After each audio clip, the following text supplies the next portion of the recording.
In this video, we're going to take a look at some real-life examples of deciding when it's worth it or not to crack books out to be pressed, cleaned, and resubmitted, because the best way to get good at this is to just do it and to get practice doing it. So watching videos like this, you're saving yourself all of the money and heartache of learning the hard way of actually doing it by just looking and seeing some examples of watching me do it. Because I've had some very expensive lessons over the years of seeing books and thinking that, oh, there is definitely an improvable defect there.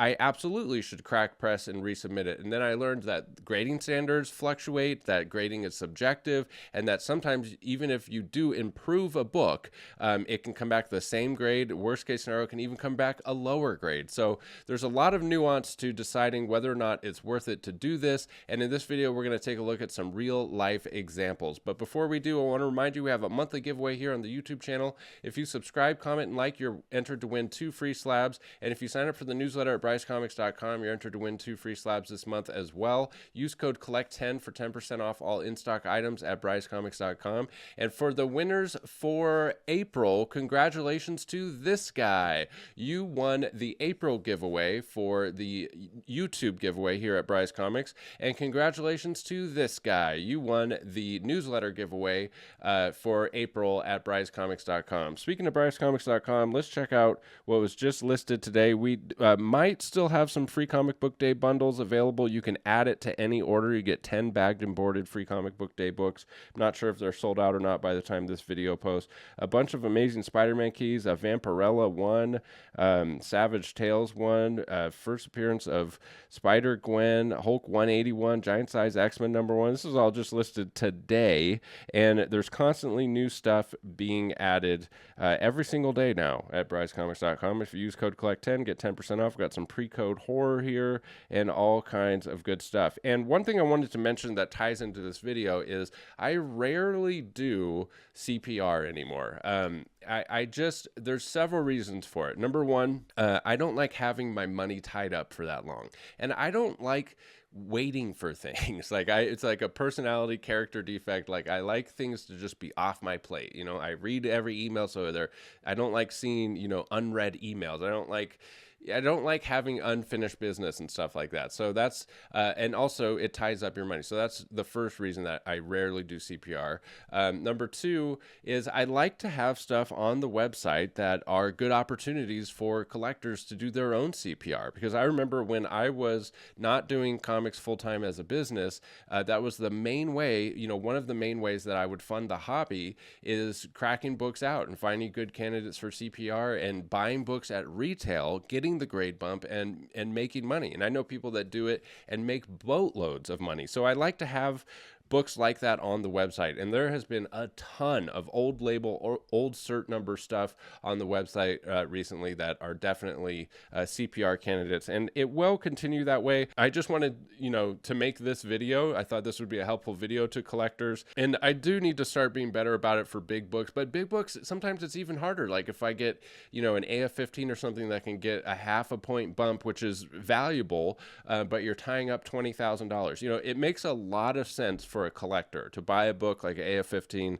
at $20,000, put the work in to get the grade bump and get a $5,000 increase where you're a couple grand ahead. That makes a lot of sense for a collector. So it's something you should definitely pay attention to. One thing I want to talk about is the cost to CPR a book. And I'm over here on Ron's website, Palm Beach Comic Presser. It's palmbeachpresser.com, and I clicked on his rates tab because I definitely recommend Ron for pressing and cleaning. He really does have excellent results. He has an incredible turnaround time and incredible customer service. It's all true. It's all true. So I definitely recommend Palm Beach Presser and for all your pressing stuff. But modern books is only $13, $5 upcharge for books valued between $750 and $300. So worst case scenario, $18 for a modern book, unless it's a mega grail. Vintage books, $20. $5 upcharge for 750 to 3,000, and then anything valued between 3,000 and 5,000 at a CGC 9.8, you add $25, so now you're looking at $50, and then for stuff over 5,000 is 3.5%, which is pretty much industry standard for mega grails and stuff like that. So for all the books that we're going to talk about in this video, I think they would be $25 for Ron to press them, and then you have to ship them to him, and then he has to ship them to CGC. You're gonna have to pay for that. Let's just say that's $25, so that's $50 right there. And then CGC's current fees, so we're at $50 with the pressing and shipping, and then CGC for a vintage book, for like the books in this video, we can probably get away with just this regular vintage tier would be $42, and then shipping back, let's say 20, so we're at 62. So 62 and 52, so it's like $115 to pay somebody else to press, clean your books, and resubmit them, like $115 when it's all said and done for the books in this video. And so it's really important to take that in consideration. Be realistic about the cost. Break it down. Put it on a spreadsheet. Don't just think, grade bump, grade bump, grade bump, and then ignore everything else. You want to actually write it down and look at this logically and see how much it's going to cost you. My biggest advice is don't be blinded by desire. Be conservative. Don't overlook things thinking, oh, it would be so great to get that $3,000 bump. Be very conservative. Be realistic.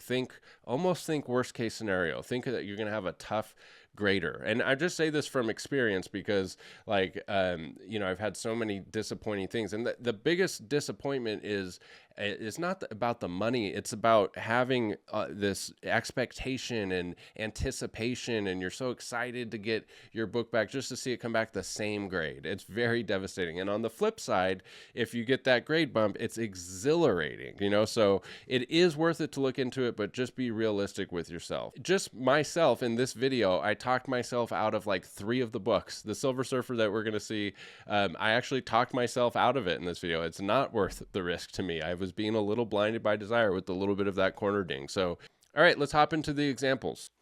So first thing I want to mention is no matter how experienced you are with comic book grading and CGC standards, it is important to have this book because it has so much information in here about the different defects and picture examples of the difference between the different grades and the effect on the grade from different stuff like a tape stain. And there's so much nuance, and this really breaks it down and is a really helpful tool. I'm not affiliated with it in any way, but I believe they sell it on CGC's website.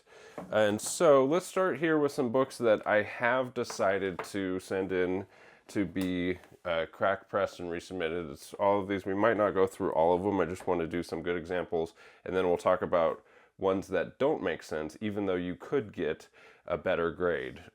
So here we have Avengers number 18, and the first thing that you notice is it's the first generation CGC label with this impossible to read, very small numbers on the label. A lot of auction houses, you can't even read it and look up the cert numbers. Very frustrating.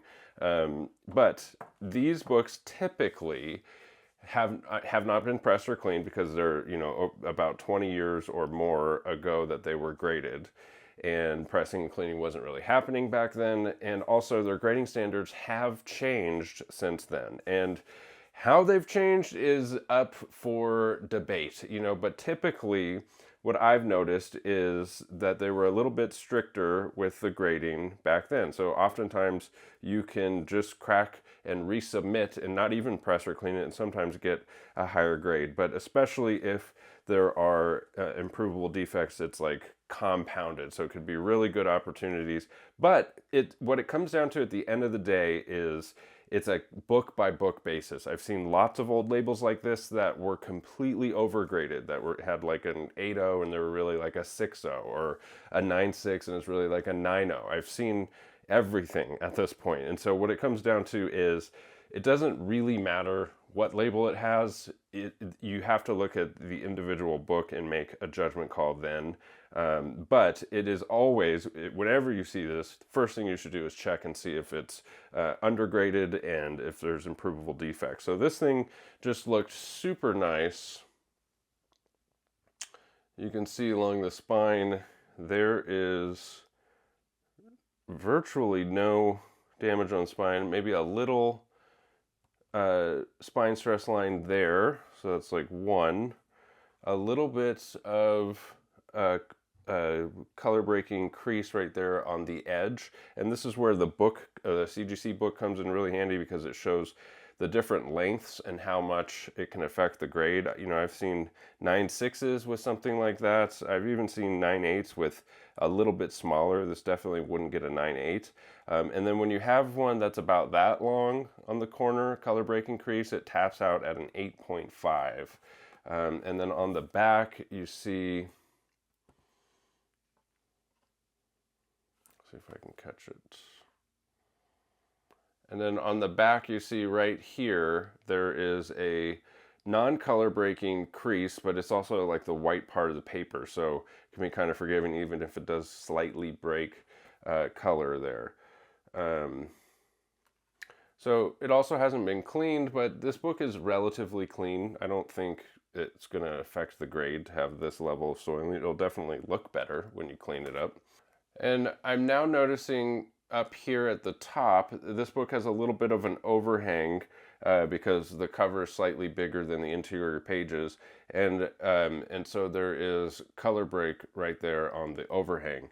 So after a closer inspection, I've decided not to crack and press this because I don't think with that overhang defect that it can really improve much from a 9.2. So here's an example of, you know, you could improve it. You could get that crease out there. You can, you know, clean up some of the soiling, and it could potentially even come back lower in the worst case scenario. But I think best case scenario is you maintain the 9.2. Still a beautiful copy of that book.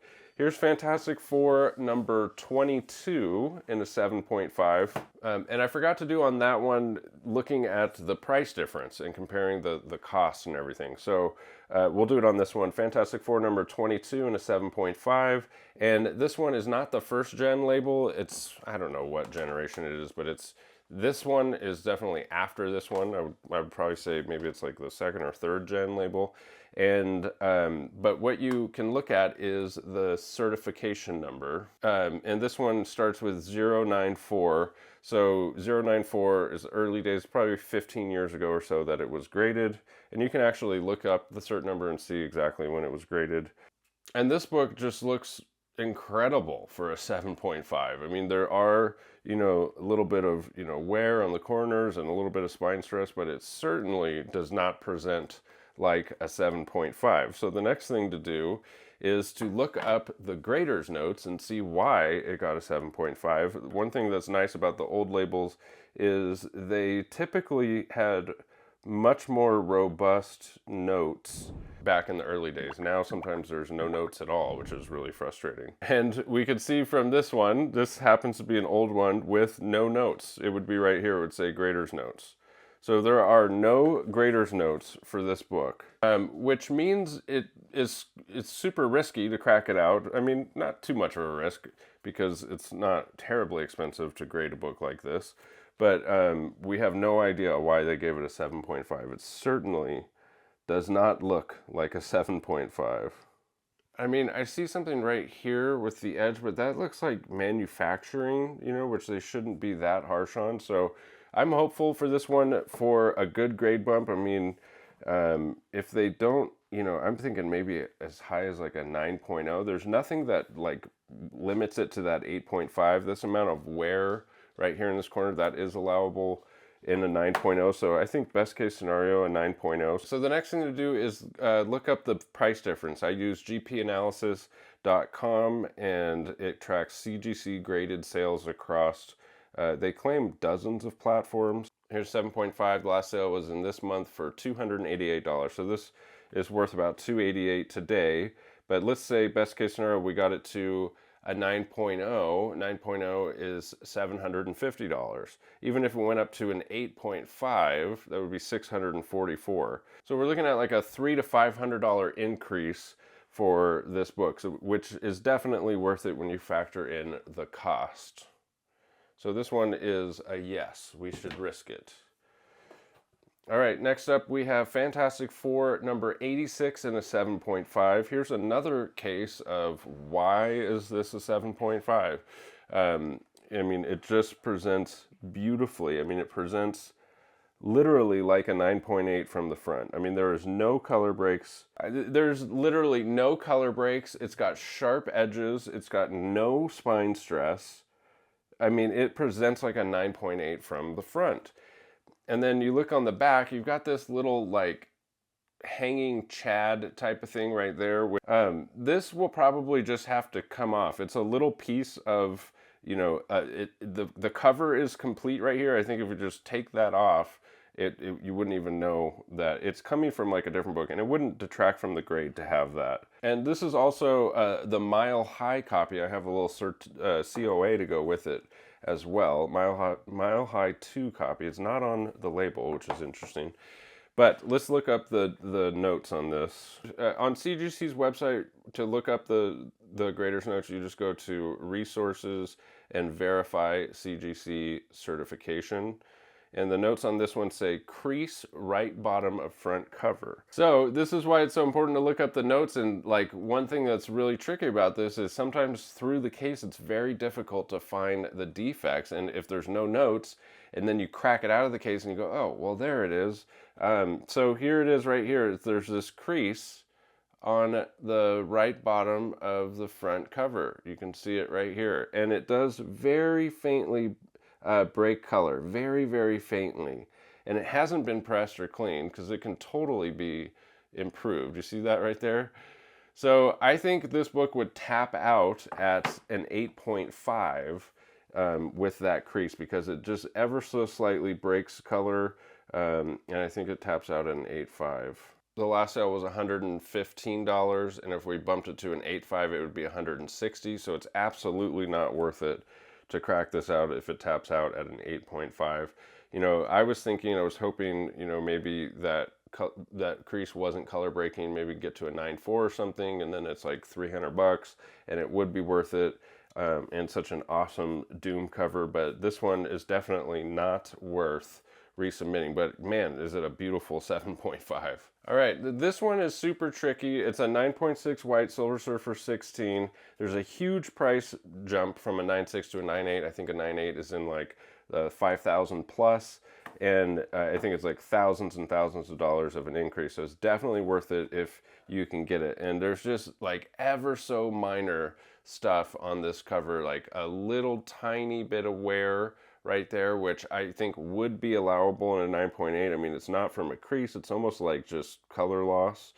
And this corner is just borderline, but it's definitely, I've seen worse 9.8s with something like that. But when I checked the grader's notes, it said fingerprints right center of front cover, somewhere around here. And I don't see them through the case, which is not unusual. I just think it's worth a shot to try to get those fingerprints off. And the reason I put it in this video is fingerprints are super tricky. You know, 9 times out of 10, they're oil-based because you got oily, you know, fingers, and or maybe somebody was eating a hamburger or working on their car, who knows what. And oil-based stains are going to be nearly impossible to get off. But if you get lucky and it's a water-based stain, sometimes they can be removed with just the heat overlay press without chemicals, and you just put a wet piece of paper over the book and then do a heat press, and the water evaporates, and sometimes it takes with it that water-based stain. So it's worth a shot, in my opinion. Also, if the fingerprints are light enough, maybe they just don't see it the next time when they grade it. And I mean, certainly they're super, super light for it to be a 9.6. So this one is definitely worth it to give it a shot. All right, next up we have Tales of Suspense number 57, origin and first appearance of Hawkeye. We got a little bit of writing right here. It looks like a grease pen. That's probably not going to come off. I could tell right away that the book has not been pressed or cleaned. It's got a little bit of, you know, soiling throughout. And so this book will clean up really nice. It's got a little bit of wear along the spine, and corners here, which is absolutely usual for a 6.5, but it does look really nice for a 6.5 as far as the spine. So let's look up the notes. So this one has a ton of notes because they typically do when they have cert numbers that start with like a 0 or a 1 from like 15 years ago. So the notes say top back cover, small light multiple tear, left bottom back cover, small crease, right bottom back cover, small substance, top spine, small multiple tear, center spine fraying, breaks color, center back cover, small multiple bend. So the thing that I'm hopeful about is the small substance. I don't know if it's that. I mean, that is so small, and it looks like, you know, this. I think this book could clean up really nice, and I think we could possibly get it up to a 7.5. And that's just based on my personal experience with the general amount of wear that I think I'm used to in like a 7.5 versus an 8. I don't think it would go as high as an 8. If we come over to GP analysis and see what the difference is for a 6.5 to a 7.5, 6.5 the last sale was $717, and a 7.5 the last sale was $1,400. So it doubles in price if we can get it to a 7.5. And I think it has a good shot at that, so this one is definitely worth cracking out and resubmitting. We'll do one more here, and then we'll do the ones that don't make sense. So this is Daredevil 2 in a 7.0, the second appearance of Daredevil and Electro. Awesome 1964 12 center. And this one I could see right off the bat, it's got this crease right here that's about a half an inch to an inch, probably 3/4 of an inch right there. And I think a crease of about that size is allowable in up to an 8.5. So I would love to see this book get bumped to an 8.5, but let's check the notes. So the notes say spine, moderate stress lines, left top back cover, medium crease, left center back cover, medium tear with crease, right top front cover, medium crease. So we saw the right top. Let's see the left center. There is a tear right there, so I think that like limits us to like an 8.0. I think maximum an 8.0 for this book. The last sale of a 7.0 was $725, and the last sale of an 8.0 was $900. So in my opinion, it's not worth it. It's a $175 increase. It's not worth my time to do that, but you know, if you just own this book and you want it for your personal collection and want it to present well, I mean, you would have equity if you can get it up to an 8.0. The price really jumps up for an 8.5, but this is a good example of not being blinded by desire. So the 8.5 last sale was $1,900. But it's not going to get an 8.5. It's really not. It's the cumulative defects of this crease here and the wear and the spine stress and the little tear right there. I do think it can get an 8, but you know, don't kid yourself and get, you know, blinded by desire when you see that huge increase to a grade that it just would never get. So I'm going to put this on not worth it pile. All right, so let's do one here where you can definitely get a grade bump, but it just wouldn't be worth it financially speaking. So this one looks beautiful. The cert number starts with a 02, so it's, you know, 15 years or more ago that it was graded. It's got this weird crease right here over his leg, and actually right here by his foot.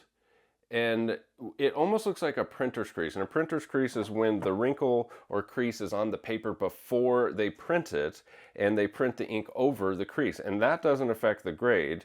I've seen a 9.8 with a big printer's crease. But this one breaks color on his foot. So I'm not sure. Maybe it started as a printer's crease and then got worse over time. But nonetheless, with that, I don't think it would grade higher than a 7.0 with that long crease like that. So if we come and look at sales from a 5.5 is $228, and if we bumped it to a 7.0, it'd only be $288. There you go, guys. Like I said, I talked myself out of that Silver Surfer and several other books just in the making of this video. So that is my biggest advice. Remember, just be super conservative. Don't forget about the monthly giveaways here. Subscribe, comment, and like to enter the YouTube giveaway. Head over to brycecomics.com to check out just insane inventory that's constantly being added every single day. We've got runs of Fantastic Four, Avengers, and Amazing Spider-Man Spider-Man that are going to be added soon. So stay tuned for that, and you'll get first notification through that newsletter. Follow me over on Whatnot for $1 starts on slabs. Link down below for $15 for your first purchase on Whatnot. It's a ton of fun hanging out on Friday nights, and I hope to see you there. Hope this video was helpful. Sorry it was long. Catch you in the next one. Bye.